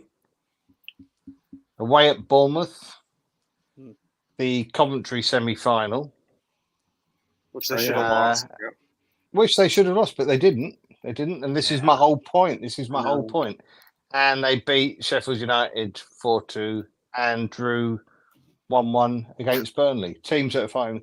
Okay, but this is what I mean. This is a potential banana skin. It only needs a draw, and that absolutely screws Arsenal. See, all those teams you mentioned, that's all well and good, definitely. but they haven't played us yet. There's a big difference between us and some of those teams that you mentioned. And the goals for and the goals against will back that up if you look at the table. So, I think, Stan, you're so full of it. You ought to have an exercise book ready to put down the back of your pants just in case. I know we've never met before, but I'm usually very, very kind of like pensive on the, on the fence. Try to be. I've never felt this buoyant in ages, and I'm loving it. I'm enjoying this season because last season last season, at the end of last season, I thought to myself, wow, this is probably the best that I've seen Arsenal play since the last time that we've won the league. How are we going to get any better than this? And this season, looking at where we are now, and it's not even finished yet, I'm like, wow, we've like totally kicked it out of the park compared to last season. So I'm loving this ride, you know what I mean? And I've been supporting Arsenal for like just over 40 years or whatever. Yeah. I know that you're totally meeting with you on this that. cocky guy. I'm really so buoyant about this game. I've never, like, Tottenham are our rivals, right? But really, that's just because of geographical reasons. Throughout the 2000s, our rival was Man United because they won 4 leagues, we won 3. So that's where the rivalry is. They were our competition. They were the ones that mattered. Tottenham didn't matter. That was just for like bragging rights. You know what I'm saying? Exactly. But Man United were the ones that were keeping us from winning titles. So it's a big deal for us. And when they spanked us 8-2, we want revenge for that. And I think this could be it. We'll see. I think there will be goals scored. I think so. I think a lot more. I do think a lot more than the 3 goals that Tom has predicted for better in the dark. Do you think more than the 10? Where do you think the most likely place? No, I don't think more. I don't think 10 goals get scored. No, I don't. I think if anything, what happens is it ends up being like 4-1 or 4-0. And Arsenal will lose interest like they're prone to do. Someone in the back will make a mistake, probably Gabriel, and that will lose the clean sheet for David Rea. Then they'll kind of seize up and they'll lock down. They won't score anymore. So see, look, my counter is this though, right? Looking at how the season could play out for Arsenal as a fan, I asked myself 2 questions. The first one is, right, is it possible that Arsenal could win their remaining games? And the answer is yes. The second question is it possible? The second question is it possible that Man City could drop points in their remaining games? And again, the answer is yes. So because the answer is yes to both of those, I still have hope. Does it mean it's going to happen? You ask yourself that? So, yeah. Do you, Stan, where do you actually? I have action figures. Me play it out. Where could City slip? Where do you think is the most likely place for them to slip? Say again. Where do you think is the most likely place for them to slip? Because they've got Fulham. They've got Spurs. They got Fulham, Spurs, and I believe. Is it West Chelsea? Ham. They've got West Ham. West Ham. You know, they only need to maybe draw a game. You know, and maybe a game at Spurs could be something that could be a bit tough for them. And you remember the last time I was on, Chris, and it was like 2 points between everyone, and we were talking about how it would go. I did say I felt the one team that was going to drop points at that point would be Liverpool. Right. I remember that. You know, Stan, you were like, no, how did you come to that conclusion? I said I felt that Liverpool would be the one out of the 3 teams that would gradually drop points. And that's what's happened. And I'm not saying that all we have to do is win 2 games. And all that has to happen is for somebody to draw or pin Man City. It's feasible. It's Yeah, of course feasible. it It's is. not. It's Sure. not Of course it is. it's not like something out of the realms of whatever. It could still happen. So, Yeah. as an Arsenal Yeah, fan, I still have hope. Well, you should Sure, do. You sure. absolutely should I- do because you've because you come don't have on. to play in You've Europe come anymore. on to You don't have to a worry different about that. level. You're a different level to what you were last year, and the main reason is because Rice has come in and Oh, he's yeah. made hell of a difference. Of Hell of a course. Yeah, difference. he has. He's given most certainly he's given has. the whole of that side stability. You Yep, know, and agreed. Money well Odegaard spent. goes off and does his thing, and Partey when he comes on, he's another player that can lift the level. Yeah, but you should be confident, and I like the confidence. Yeah, I've always said it's been a if you while. finish Stan, if you Stan, finish you above mentioned, City, you'll win the league, and that's what Of course. my prediction was at the beginning of the season, and it has been for the last few years. Any team that finishes above City will win it. Yes.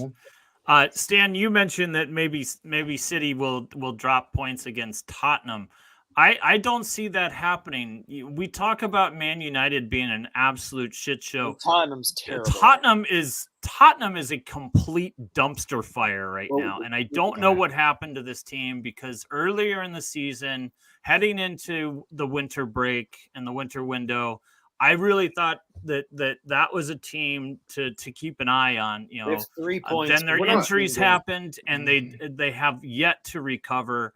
And it's almost as if they don't even, it's as if they replaced Postecoglou at the winter break and replaced him with a clone because it's almost night and day. Son has completely disappeared.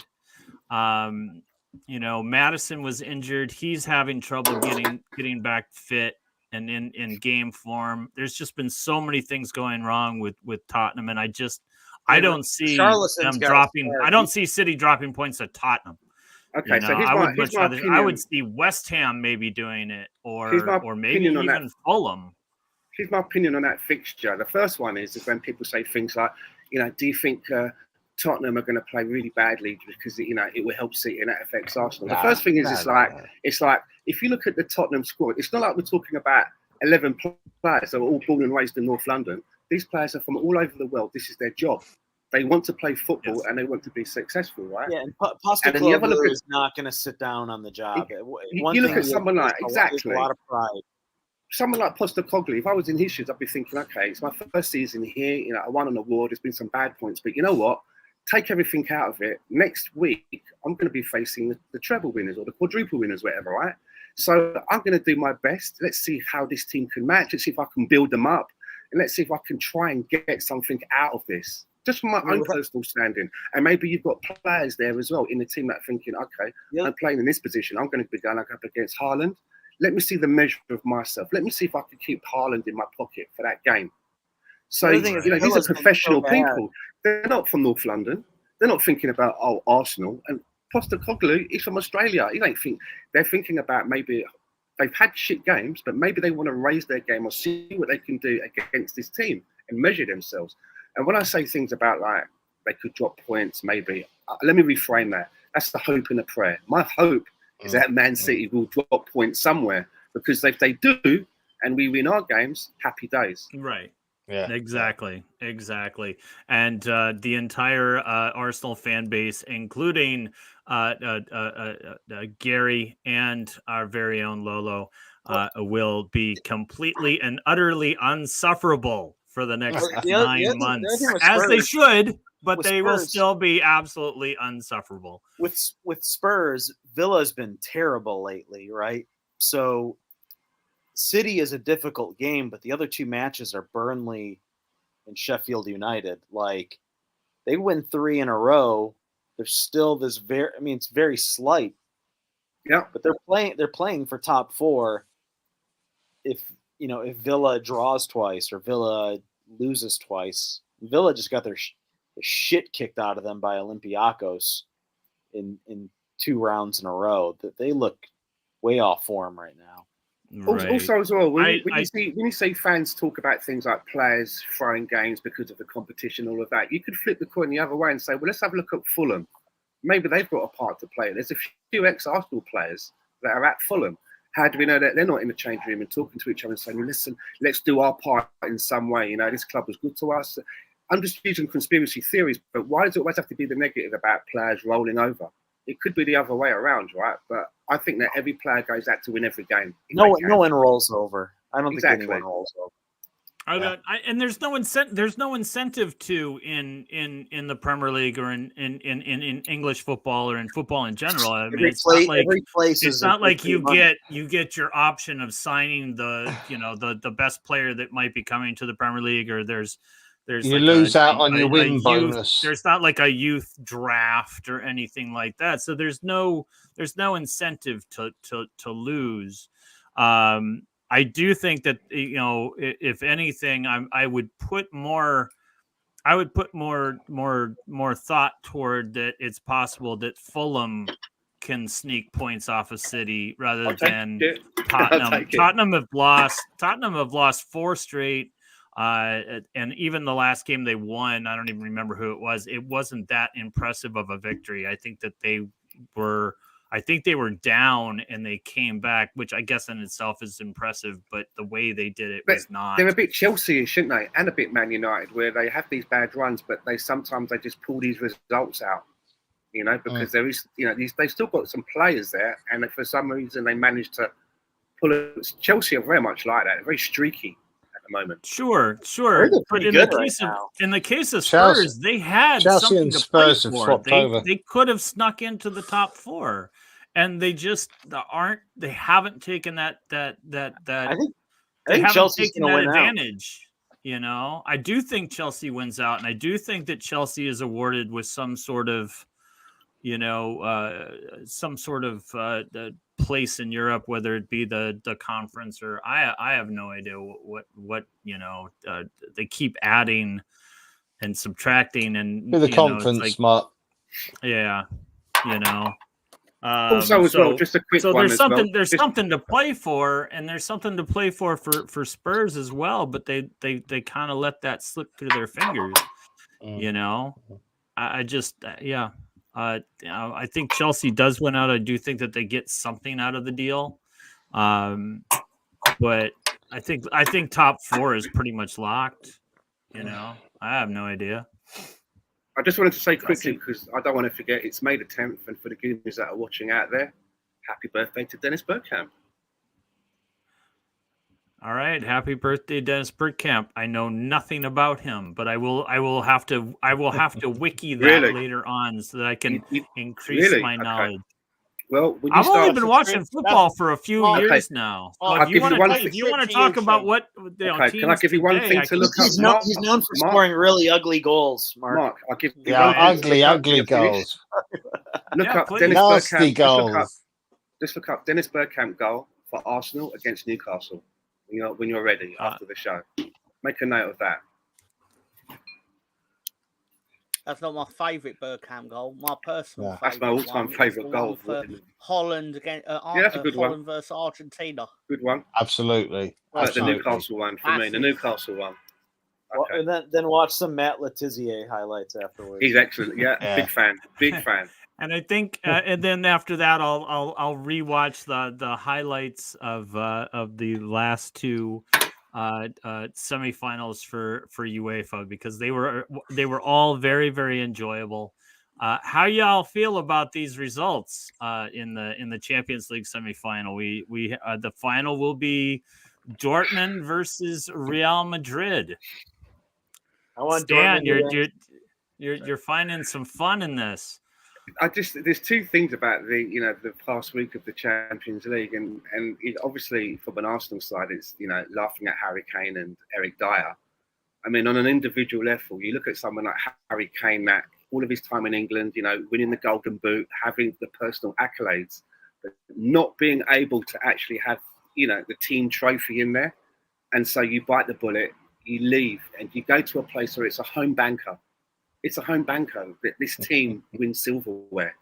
And then your first game off the bench is in the Super Cup final, and you're thinking, I've only got to come on, and no, you don't win that. And this team has won the league 11 years in a row. But then he scores. But then as a personal accolade, he scores 44 goals in 42 games. I mean, what more could you ask from anyone? Yes. And then this you is go very, home at very the true. end of the Think about- season and Think about how much cabinet he hates Daniel Levy right now for not letting him go to City. I definitely see all that. They look at that. There you go. Is that the one I was supposed to Yeah. watch? Yeah. Oh, It's a fantastic! little too Look at the way zoomed you- in. I you love this span little that around. turn there. Yeah, that was The ball was goes one way fantastic. and the player follows it, and he goes the other way and picks it Yeah. up. Very good. I can see the Arsenal fans kind of like, snickering in their pint over Harry Kane not achieving what he left Tottenham to do. Not just Arsenal. But I fans. gotta say, you know what? I feel a little Not bit just bad Arsenal. because that game was kind of bullshit. The second leg. I think Yosef or Yosel or whatever his name was, I think he was offside. That's a great story. I don't What a think story that for him, second. though. I don't Played think for that Stoke. second goal should stand. Well, what a story for him. And I don't think that De Ligt was offside to kind of end it when they were in like ridiculous stoppage time. It was almost as if it's like, Munich, we'll put extra time on the clock to let you score, and but you did, which we didn't expect. We're gonna chalk that off. But look at Josely, You right? know, Playing that in the was a second, legit goal. playing in the second Since division in when Spain. did an offsides flag go up so quickly? Nope, sorry. I've been watching for years, and it's like That's a 20 fairy minutes tale after story. something happened. Oh, wait a minute, he was offsides. Let's bring that back. I won't be hearing about Bayern Munich injustices.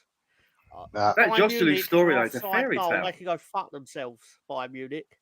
Honestly, go fuck themselves. He's a Madrid. Yeah. He's a Madrid I always fan, hear this right? from the Leeds fans because of this referee, but you guys lost by 2.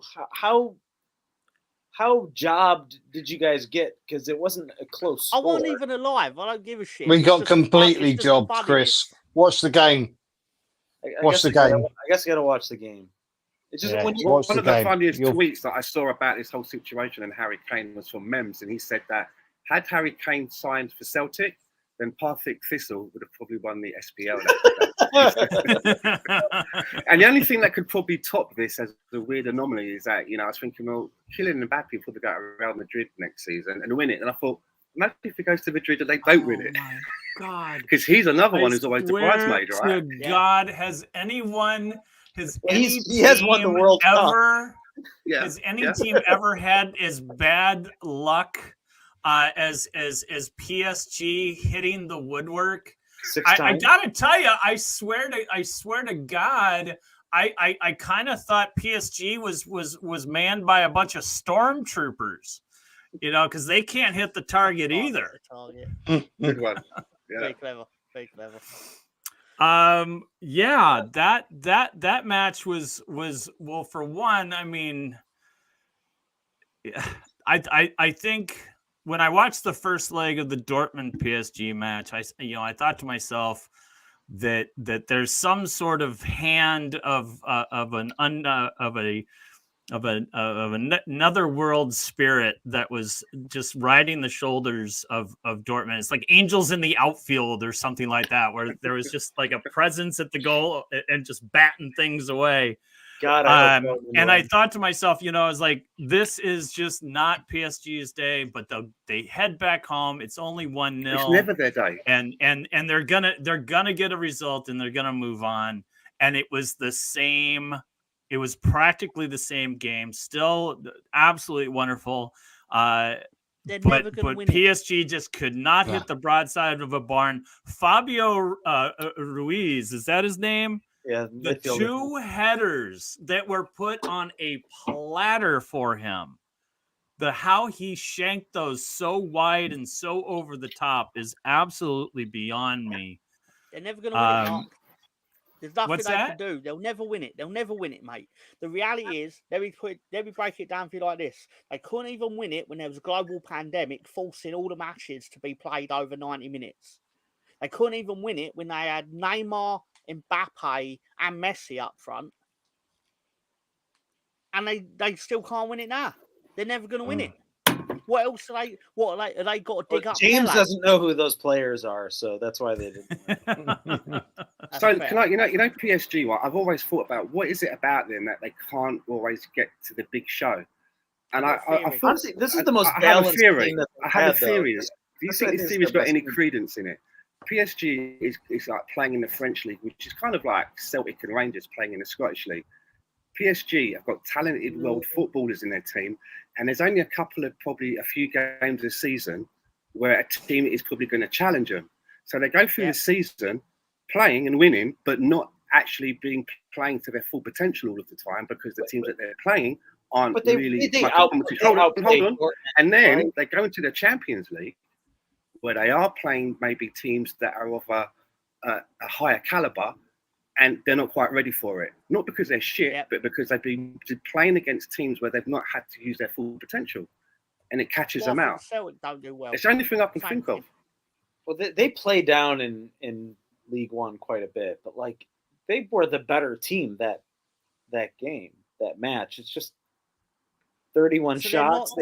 They hit the bar 6 times. It can't just be luck, or they can't just be unlucky. They're not used to breaking down a good defense, a stern defense. They're not used to being challenged regularly enough. It's like when you're not match fit, and then you play. I'm just thinking about why they can never. And I was thinking, is it to do with the league that they play in somehow, and they're not really being tested that much? And then when they go into the Champions League, they get tested, and because they haven't been playing at that level every week in a league that's like a lot of competition. I'm just trying to theorize why they're just never able. I mean, look at the stars they have in that team at any one time. At one time, they had like Neymar, Messi. Who else was there at the other one that was in there? Mbappe. I mean, and you can't get to the champion, you can't win it. Zlatan. I mean, they have had. What's 50 years ago? Sorry.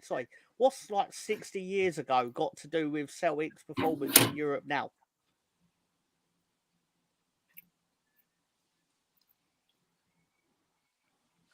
Was that a question? Anyone? Did someone mention Celtic winning? He's like Celtic, who was the first British club to win European Cups. I'm like, what's 1967 got to do with the price of milk in Denmark when you're talking about Celtic being shit in Europe right now? It's got nothing to do with it. Yeah, exactly. Although Scooby D2 says that he's a Celtic fan, so be careful. The reason the reason why I went to Scottish League is basically there's only really 2 teams in the league, right? In the Scottish SPL, it's either going to be Rangers or Celtic. There's not a lot of other teams that are going to challenge to win it. It's one of the 2, and it's similar to that in the French league. That's what I was using as a comparison. Come on, man! Aberdeen in the 80s. Yeah, what's about now? That's about it. Dundee. Right. So it's just the thing is with that, I think you could also say, Stan, that you could also liken it to how Arsenal have done in the Champions League as well. What, since you've been back?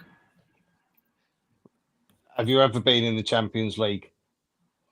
Yeah, but not for a while. We're back now. We got back. We had absence for a while, but yeah, we always used to get into the Champions League under Wenger. And then you guys would drop out around the round of 16, right? Yeah. Apart from the one final when they should have won it, but there you go. That was the season that we should have. Say again, Tom? I thought they'd won the match. They were winning 1-0, and then I drank a black Sambuca and a white Sambuca, and I spent the entire second half throwing up in the toilet to the pub. So I didn't know that Barcelona scored twice. So again, Arsenal, I'm sorry.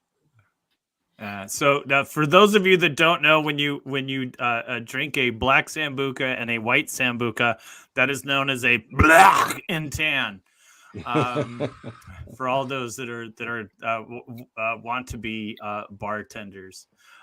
So the Champions League final is just one game. It's not an aggregate, right? So so we have who's going to be considered the home? Who is there? Someone that's considered the home squad, and the other team is considered the visitors. How does it work when you're on a neutral? It's neutral. Well, it's a neutral ground, isn't it? There's no home team. There's no designated home team. There's no designated away team. It's not neutral because the ref will probably be a Madrid fan, but right. Early predictions for the final, which is in what, a month or a month away? Madrid all the way. Madrid all the way. If there was a god, it would be Dortmund. But I think we know the person who runs the show lives close to the Earth's core. So Madrid. Mr. Tom, thoughts on it? Oh, I couldn't give a shit. All right, so I hope it's taking Dortmund. he's taking the road of he's taking the road of James. If it's not Leeds, fuck him. Saint James. St. James, exactly. I'm a little more optimistic for Dortmund because they just seem like that team of destiny. You know, the funny I thing really is, do Actually, believe that they're somehow going to lock it down. They're gonna get that goal, and the yellow wall will prevail. And Dortmund will be raising the trophy. That's kind of my thoughts on that. Dortmund makes more money if Madrid wins because they get an extra bonus on the Bellingham transfer. Oh, is that so? They get 20 million if they win, but they get 25 million if Madrid wins. Oh, nice. That's crazy. Nice gig if you can get it. So, so they're winners regardless what happens, and they're financially incentivized to lose. Those Germans are good negotiators. Is what it's all about. That is absolutely crazy.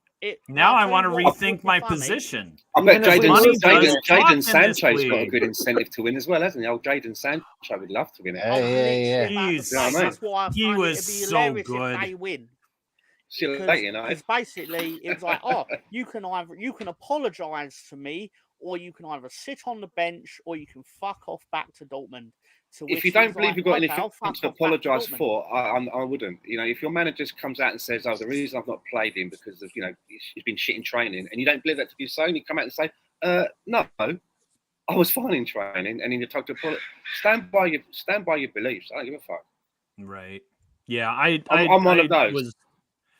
I was definitely one of those that didn't appreciate how that was handled. It's a bit like Ben White not wanting to be in the England setup. He doesn't want to do it. He's standing by his guns. He's got his reasons. Fair play to him. Don't be pressured into, but it's Man United, yeah, but the manager's a dick. Right. I can't work with a guy. Okay. All right. So we're gonna close things up with there's a little debate on our On the Stoop WhatsApp thread earlier this morning. When the Premier League Players of the Year nominees have been announced. These are the 8. We have Phil Foden, Where's Rodri? Isak, Odegaard, Palmer, Rice, Watkins, and Virgil van Dijk. What do you guys all think of these? I'm going to pull this graphic down so we can see all your bright and shiny faces. There was a lot of talk that there are players that don't belong on here.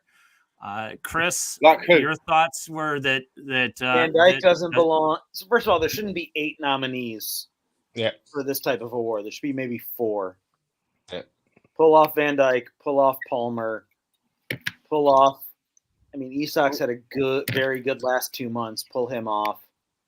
I think it can't be both Odegaard and Rice. I'd take Rice off. Throw Rodri on. Rodri is arguably a top 5 player in the world, so he's got to be in the top 8 in the Premier League.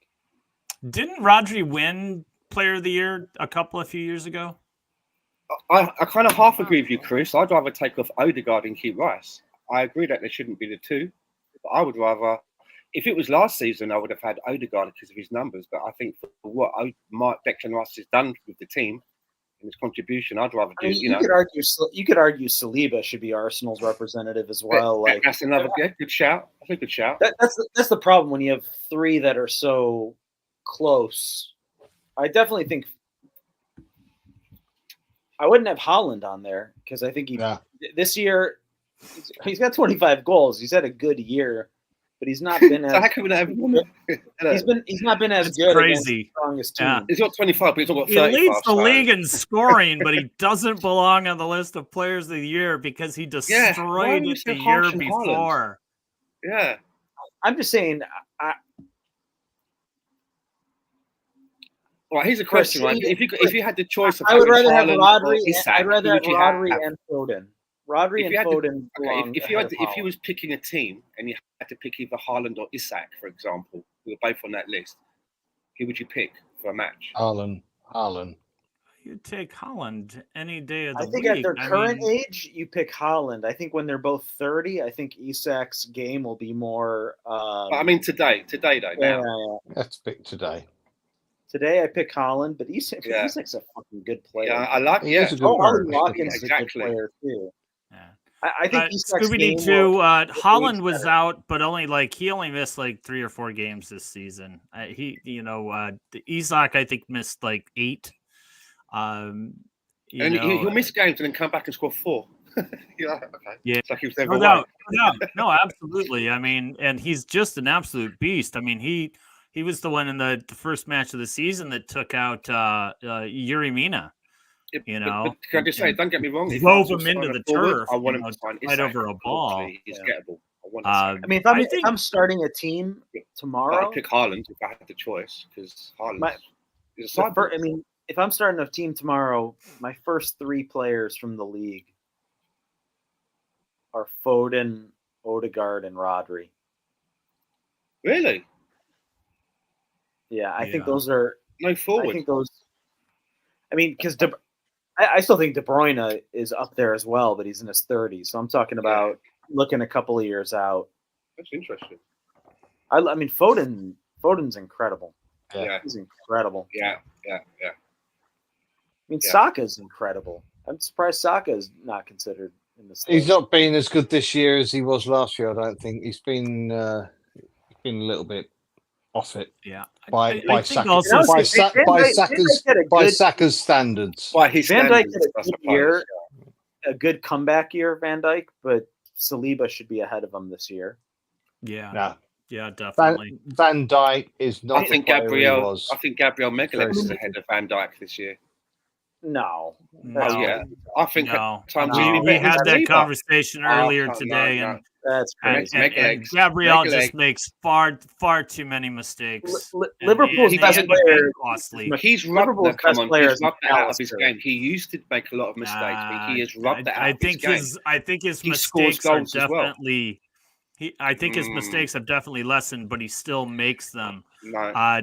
There's a couple of things I'm not going to agree with here, and that's Cole Palmer. No. I think he belongs on this list. The guy has been spectacular. Yeah. If there's they would be bottom 3 if he weren't playing for them. What's that? Chelsea would be bottom 3 if he weren't playing. Yes, absolutely. No. Absolutely, and he's the reason why there's I know that's a bit of hyperbole, but he's got them a lot of points by himself. Yeah, so I'm just gonna say that I don't think that Cole. I think Cole Palmer belongs on the list. Yeah, I kind of question Haaland for the reason that he was so spectacular last year. And that some teams have figured him out, and he's missed a few games. But more importantly, to me, he wasn't as impactful as last year. And to be on the list, you got to do better. The same and another reason, or for a similar reason, I'm not going to have Rice on that list personally, because he's shown while he's fit in spectacularly for Arsenal, he's doing what he did at West Ham. He's not doing really anything different, Now Martin Odegaard, on the other hand, I think he stepped up his game from last year, and I think he belongs on the list because he has gotten just what he's able to do and how he's improved from last season. I think merits his time on there. But I am of the ilk that it's just like for these sort of things, even though it is almost the list of nominees is almost as long as the list of Oscar nominees for Best Picture, that teams should only be allowed one player. They shouldn't have multiple players in. Can I counter on Declan Rice, please? I counter on Declan Rice, right? So this season, Rodri has scored 7 goals and got 9 assists, and Declan Rice has got 7 goals and 8 assists, right? And when you said that he's not doing anything different to what he's done in West Ham, this is his highest scoring season in his career. So he's doing a lot more than what he did at West I think Ham. And he's matching score. numbers with Rodri. He's matching Rodri's numbers. He's matching it, but Rodri's not a numbers guy. He's a we 7 play and 9, him 7 and 8 goals and assists. He's a we play him and we never lose guy. But what's the highest currency in football? Goals and assists. So if you're looking not at for deep line, for a defensive midfielder, come on. Those are good numbers, aren't they? Rodri has got 7 goals and 9 assists. That's probably. I'm saying that's good numbers. No, it's good, but that's and not Declan the barometer Rice, I would measure has got 7 and 8. They're And both very good. compared to Declan Rice's previous seasons at West Ham, he didn't have those numbers. But he's playing with a better side now. He's in a There better you side, go. surrounded by better players. His highest scoring season for West Ham was 4 goals. Yeah, but it doesn't matter. That's nothing to do with anything. He's playing in a better side, surrounded by better players. So therefore, you would wait a minute. So therefore, you would expect him. You would expect him to get higher stats. I mean, he's not doing anything more than he did at West Ham, and he is. He's scoring more goals and creating more assists. He is. The numbers say that. I do think that there's more opportunity for him to do that with Arsenal rather he's doing more than he did at West Ham, because no, he isn't. No, he isn't, and I'll tell you why. I'll tell you why he isn't doing more. Trophy with West Ham, and he was carrying West Ham. That's the difference. He doesn't have to carry Arsenal. I don't necessarily know. He's one of the team. I wouldn't say he carried West Ham because Jared Bowen and Antonio might have something to say about that. You take him out of the team. You take him out of the team, and they wouldn't have been the same team. I would just say that when he was at West Ham and being trained by David Moyes, he was obviously being trained and deployed in a certain way. And I would just say that since coming to Arsenal with a better coaching staff, he's been unlocked a little bit. He's been able to add more to his game. Therefore, he's doing more than he did at West Ham. That's what I'm saying. Statistically, you're correct. But what I see when I watch Rice play is exactly the same thing is the exact same Rice I saw at West Ham. Just but it with wasn't greater because at West Ham he was scoring less goals and assists. So it wasn't the same. Stan, he won a trophy at West Ham, and that's something he's never going to do at Arsenal. Pending. Man, now it's really coming out. We will come back and revisit that. We'll revisit that much in the way that we visited Liverpool dropping points. Liverpool fan. It's all right. I got a Champions League trophy stuck in my ear, Stan. I couldn't hear that. Yep. And that is one table that we can't dine at yet. I think you're doing Declan Rice a disservice by saying that he's had to be coached to become this better player. He was the better player. He's the final piece of the jigsaw that Arsenal needed. No, I'm just saying that the coaching has continued and he's learning more strings to his game and he's been able to. No, he's not learning more strings. He's been allowed to express himself He's been more. able to do things at Arsenal that he wasn't able to. That's not to do with individual coaching. That's not to do with individual coaching. I would disagree. In the path of what? Of course, he's down to coaching. Well, he goes to work every day and he's not being coached. He's like sitting in having a fag and that. He's out there being coached and he's training and he's behave yourself. Behave yourself. All right. Fair enough. Talking about behave myself. Jesus Christ. Football's got to work every day and they learn new things. All right. Of course, everybody does. Everybody does. Exactly. But the thing is, Rice is the finishing part to what's made this Arsenal team so good this season. And he's being coached in a much different way than he was with David Moyes because there's different personalities, different tactics, different ideas. I'll be 10 seconds. And you're saying behave yourself. I don't understand what's so like not logical about that. Because actually you're putting the guy down for everything that he's achieved at West Ham when actually he was a player that you've spent a huge amount of money on because Arsenal needed him. If that's your interpretation that I'm putting him down on what he did at West Ham, then I don't know what I can tell you about that's that. How it sounds, mate. No. That's how it sounds. It does. Yeah, it does. That's not why it was intended. Oh. Well, this has definitely gotten very heated. Thank you, Chris, for feeding the fire, so to speak. We've got about a minute before we're signing off. He's just Jordan Henderson. In our chat, we have the backstage or the private room. If anybody wants to come in and talk about anything that we've covered today, including the Premier Rice, League though. Let's not Player talk of the about Year or Declan Rice and his. Let's his talk about value Rodri, to who's the best Arsenal. defensive midfielder in the whole league. Exactly. Who isn't even on the list. Definitely come in through the back door for our after hours. We'd be happy to have you. Even I'll stay on for a little bit. And maybe even Lolo will get back from the airport and he will have joined us. But I doubt it's a 2-hour flight from wherever he's coming from to wherever he's going. So hopefully he's not in a bathroom with Cuba Gooding Jr. or whatever the hell his name is. But I want to thank everybody that came on. Those of you that are with me, Stan the Man, David Villamartin, and Mr. Tom, and of course our very own Jersey Chris. And then those that joined us earlier today, Italy Jet and the one and only James Reeves from New Orleans. It was an absolute pleasure to have everybody help me out on a night where I was definitely missing my my partner in crime, Lolo. With that all said, please join us in the backstage if you can, and we can talk more about football. In the meantime, Mr. Director, play me out. Who needs him? Peace. Who needs Lolo?